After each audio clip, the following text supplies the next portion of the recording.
মানুষের কথা আমরা শুনতে পারি না। ডাকতে বলবে আমার ছেলেরা, আমার মেয়েরা, ও আমার বিবি, ও আমার ছেলে, ও আমার হুজুর, ও আমার মাওলানা, আমারে আস্তে আস্তে ডলা দে। এই মাত্র আমার রুটা বাইর হয়ে গেছে, আমার গায়ের মধ্যে বড় যন্ত্রণা।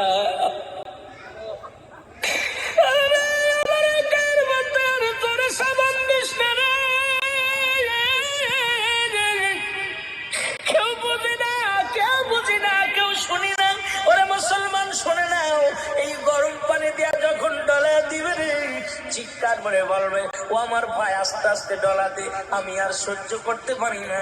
এই মালাকুল মউত এই মাত্র আমার রূহটা নিয়ে গেছে, আমার সমস্ত গায়ের মধ্যে জর্জরিত ব্যথা।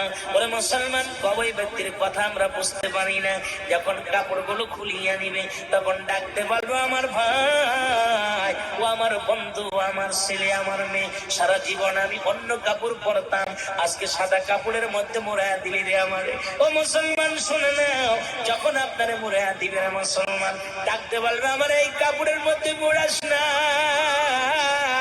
আমি তো জীবনে কোনোদিন সাদা কাপড় পরি নাই, আজকে আমার সাদা কাপড়ের মধ্যে মোড়ায়া দিবি। দুনিয়ার কেউ শুনি না, কেউ বুঝি না, কাপড়ের মধ্যে যখন মোড়ায়া দিলাম, ও যুবক, যখন 1, 2, 3 টুকরা কাপড় পরা দিবে, পায়ের বান্ধনটা যখন দিতে যাবে, বিস্তারিত আলোচনা করতে গেলে সময় লাগবে।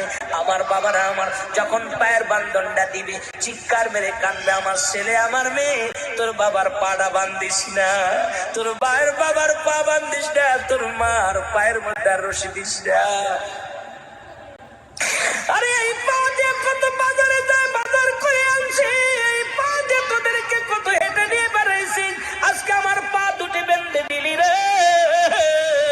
আমি পা তো নাড়াইতে পারি না, পা আমি নাড়াইতে পারি না।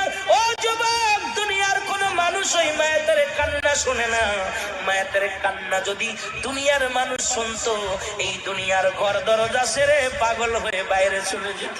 এই মানুষগুলো সংসার করতে পারতো না, এই মানুষগুলো ব্যবসা করতে পারতো না। ওই মরণের মানুষ, ওই মৃত্যুর পরে মানুষের কান্না, মৃত্যুর পরে মানুষের আজারি, মৃত্যুর পরে করুণ কান্না, যদি এই মরা মানুষের কথা আমরা শুনতে পারি।